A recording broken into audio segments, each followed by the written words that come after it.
Hello everyone, session 3 of the 4-week webinar challenge, setting up the structure, tools, tech flow and delivery. So this session is going to be really quick because I have created a workbook for you, which is going to make things so much easier. Because when we're talking about the tech and the flow, it can be really overwhelming. So that's why I have created step-by-step guiding for you to go through all of the steps. Don't worry if you cannot get every step or something feels too overwhelming. You can always come back to this.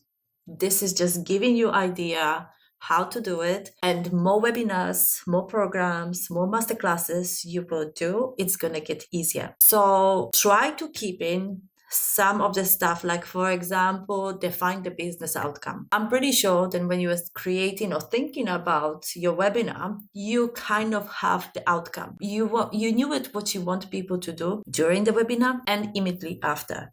So you know this is for creating sales, or you want to book discovery calls, or there is any other stuff you want them to do. So those things are quite important. But if there is something on the way that it just doesn't feel clear or too much, don't keep this as a stock point. So pass through it, just go for it.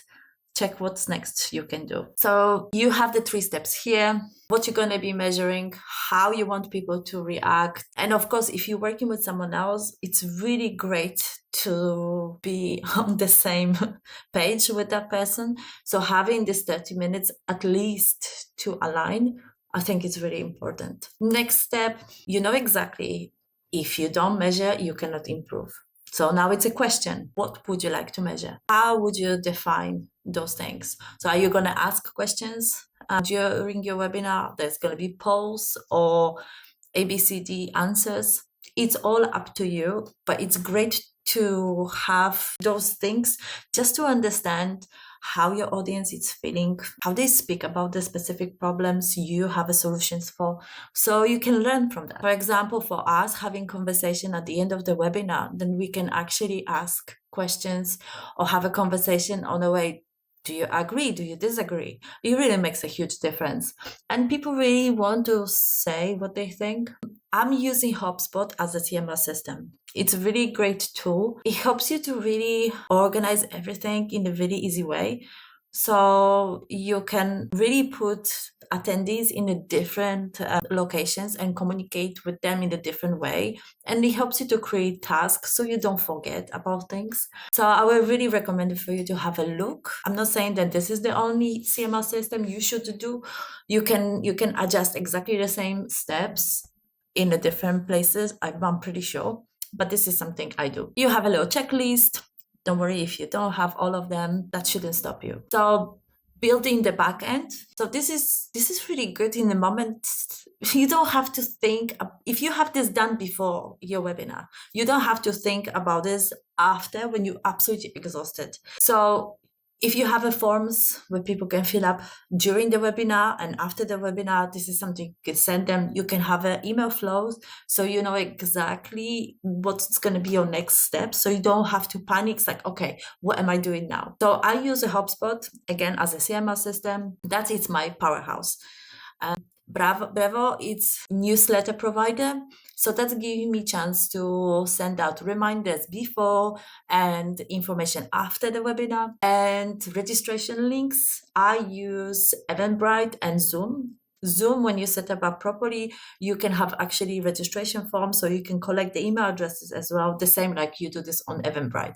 But Eventbrite, on top of that, it actually promotes it in different ways for you.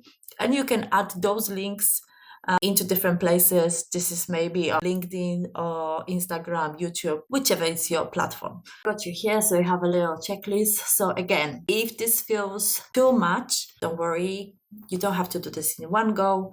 Have a think about this. But once you start doing those things, it just becomes so easy. Okay, next step, clarity in your registration page. This one is very important. sometimes we want it to sound so, how to say that, so smart, but no one can understand what that actually means. How many times this happens? Make this bulletproof. It doesn't have to sound very scientific. Just make this as clear as possible so people understand what it is, how this helped me, and what I do next. That's easy. For this one, I was actually doing some research. And to be honest, personally, I'm a little bit below the 30%. So there is constantly place to improvement, and we're learning all the time. We haven't hit the golden bar just yet. But this part, it gives you a little bit to think about how do you want to communicate just your about page to your audience. So it's just something really to think about. LinkedIn promotion plan.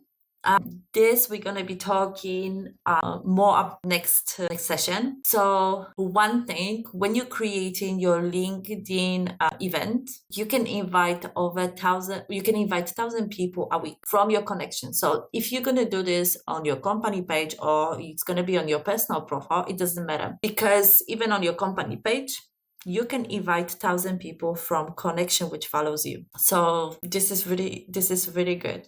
So if you think you have a, let's say, network of 5,000 people and you setting up your webinar 5 weeks ahead, you pretty much can invite everyone from your network to attend this webinar. And this is so easy. When you do the event on LinkedIn, you can set up as well that you're collecting all the email addresses, names and other stuff from people who registered for your event. So it's really great for building your email list. In here, you have a little bit more as well about the content. So how you can maximize the information from your potential clients on a webinar. So is the poll questions, micro commitments, is something really, you can get really great information in a very easy way, just asking very simple questions. So it depending on what you want to achieve and what is the outcome of the webinar. This part is very interesting. You can really get interesting things when you're actually tracking your webinars. Zoom have a fantastic option because you can go and check for each person who signed up how long they stayed on your webinar. So you can actually see if they left after a certain amount of time. So you can really map this up so you can improve it next time. Or maybe already you're doing something fantastic. So what was the most interesting would keep them stay there. And another thing, this happened to us a couple of times now. I wasn't aware of the Zoom booming was a thing. So people getting and interrupting your presentation. So under this video, I have attached a checklist how to prevent Zoom booming. I think so few probably had this kind of experience when someone is coming, drawing on your presentations and just making absolutely chaos for no reason. So yeah, we had the experience with that. And I think so I cracked the code. So I have a short checklist, so things that you can do to avoid a Zoom booming. The 10-day flow plan. This is communication structure for your potential clients, people who joined at your webinar. You can do this into 5 days. You can do this into 3 days. It's all about mapping up your audience. So you can, it depending, they joined at your webinar, they missed at your webinar, so you can send them questions. What did they like the best? What did they like the least? Was it valuable? But if it was valuable, this is really huge question. So I will say something more, looking for a little bit more precision in between that. But someone who didn't join the webinar, you can ask them if they would like to receive the recording or presentation. I wouldn't send anything straight away just because people don't appreciate if you send them stuff for free. To let them communicate with you so you can actually have some kind of commitment between them. And this kind of follow-up, it really helps. Because if you leave it for too long, people forget. And it happened to me before when I was saying, oh, how did you like the webinar? I said, what webinar? What are you talking about? This is something, it's not always working. One thing, this doesn't have to be on the email. That can be DMs. So you can do this follow-ups on a LinkedIn. So let's say you do 1-2 follow-ups through the email and then you do couple of follow-ups on the DMs. So you can have actually different point of reference. I found that sometimes people better react to a short DMs than emails. We get so many emails, and very often if you're using any newsletter platforms, they get lost very quickly. So for example, my hot leads, I follow up with the individual emails. I don't do this through the newsletters providers or anything like that. I do straight away emails. So I'm sure that they get information through that part. This is something you can think later on. And again, that's going to help you with reusing the informations and materials from the webinar. So this is something we can talk about later, but your webinar, it's not only one-time event. It's a marketing tool that you can reuse later on. So the information you get from the polls, question you ask through the webinar, after the webinar, reviews, or even the video material you can make into short presentations on the specific topics. So if you're very intentional with what you want to provide your audience with, you can repurpose that later on. So I think it's a fantastic way of doing it. So as a whole and as a shorts later on. And here you have a little bit of tools I'm using personally, and I think they're absolutely fantastic. HubSpot I've been using for, I think, forever. It's been almost 8 years, and started as a free, because if you're on the beginning of your journey, HubSpot, it's very welcoming. So if you have a small amount of contacts and you're just on a start, you can have the free HubSpot. It's absolutely enough at the beginning. For the email newsletters, I use Brevo. At the beginning of starting the business, the same, I was using this free. These platforms give you 300 emails a day free. So if it's just a beginning for you and you start building your email list, you're not going to use more than 300 emails a day. So even if you have a small newsletter or follow-up emails, this is perfectly enough for you. Eventbrite, it's for the events.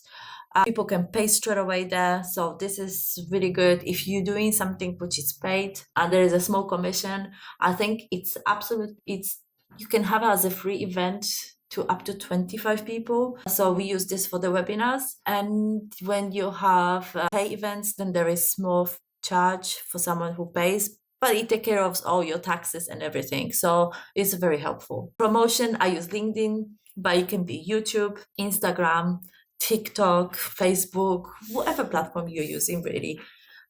Slides, I cannot live without Gamma.